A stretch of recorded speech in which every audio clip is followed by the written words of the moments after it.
Sommet par visioconférence auquel a participé le président de la République, M. Mohamed El-Cheikh Al-Ghazouani, était convoqué par le secrétaire général des Nations Unies, Antonio Guterres, le Premier ministre du Canada, Justin Trudeau, et le Premier ministre de la Jamaïque, Andrew Holness.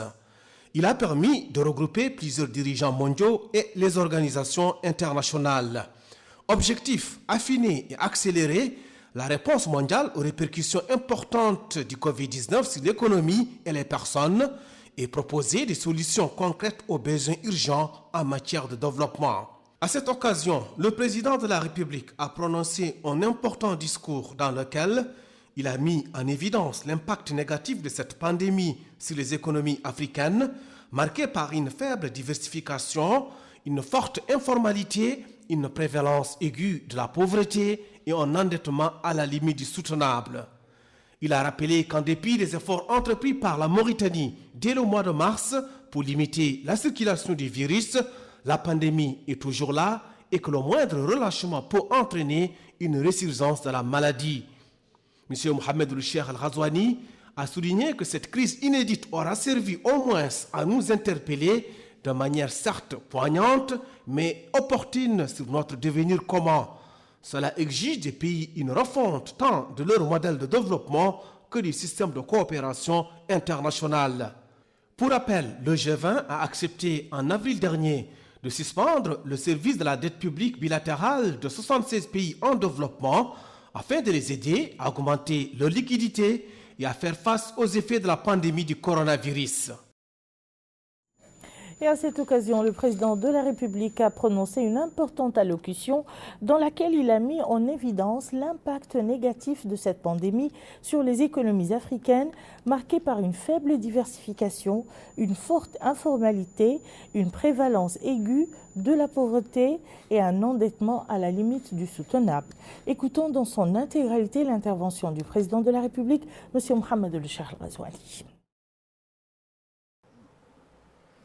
Je voudrais avant tout exprimer mes sincères remerciements à leur Excellence, Messieurs Justin Trudeau, Premier ministre du Canada, Andrew Holness, Premier ministre de la Jamaïque, Antonio Guterres, Secrétaire général des Nations Unies, pour cette heureuse et importante initiative. Excellences, Mesdames, Messieurs, comme vous le savez, nos économies étaient déjà bien avant la pandémie du Covid-19, confrontés à des problèmes structurels caractérisés par une faible diversification, une forte informalité, une prévalence aiguë de la pauvreté et un endettement à la limite du soutenable. À tout cela s'ajoute l'insécurité persistante dans notre espace sahélo-sahélien, résultant de l'amplification de l'extrémisme violent et des réseaux mafieux qui se développent sous sa bannière.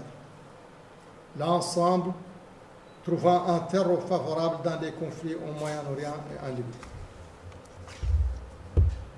En dépit de ces contraintes, nos pays ont fait preuve de résilience et ont su réaliser ces dernières années des niveaux de croissance notables qui étaient en constante amélioration. Malheureusement, la pandémie du Covid-19 et la crise de trouble. C'est un véritable coup de massue qui, au-delà du drame humain qu'il engendre, a fait entrer nos pays dans une situation d'une ampleur sans précédent. En effet, pour ne citer que le cas de mon pays, la Mauritanie, le taux de croissance variera entre moins 2 et moins 5% en fonction du temps que prendra la lutte contre la pandémie.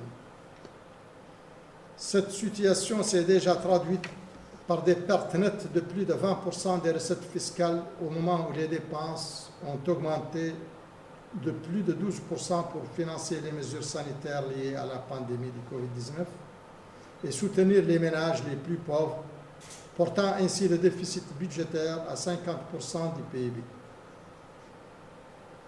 Elle risque par conséquent d'engendrer un accroissement substantiel du taux de pauvreté.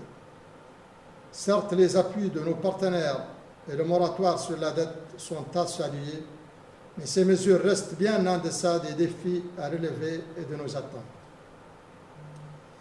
Nous avons, dès le mois de mars, pris une série de mesures visant à limiter la circulation du virus, mais nous constatons hélas aujourd'hui qu'il continue à circuler. Et au moindre relâchement, la pandémie reprendra de plus belle et nos économies fragiles continueront à en pâtir. Au niveau du G5 Sahel, la crise a conduit nos pays à redoubler d'efforts pour maintenir la sécurité dans les zones frontalières afin d'empêcher les groupes extrémistes d'élargir leur influence et de les priver ainsi de mannes financières précieuses issues des trafics illicites qu'ils utilisent pour financer leurs activités subversives. Mesdames, Messieurs, la crise inédite provoquée par cette pandémie aura servi au moins à nous interpeller de manière certes poignante mais opportune sur notre devenir commun. Elle appelle à repenser en profondeur tant notre modèle de développement que notre système de coopération internationale. À cet égard, je saisis cette opportunité pour faire le plaidoyer, à l'instar des autres chefs d'État et de gouvernement, en faveur de l'annulation systématique et immédiate de la dette de nos États. Même si cette annulation, à elle seule, est insuffisante, elle permettra de contribuer au financement des ODD dont l'atteinte est aujourd'hui plus que jamais compromise. J'aimerais conclure en insistant sur le rôle plus que crucial des institutions multilatérales en ces circonstances exceptionnelles. Ce rôle n'exonère en rien cependant nos pays qui doivent nécessairement procéder, à la lumière des enseignements tirés de cette épreuve, à leur propre introspection pour refonder leur approche de développement afin de mobiliser davantage de ressources domestiques, améliorer l'efficacité de leurs dépenses publiques et faire de la transparence dans la gestion des ressources publiques un pilier intangible de leur système de gouvernance. Je vous remercie.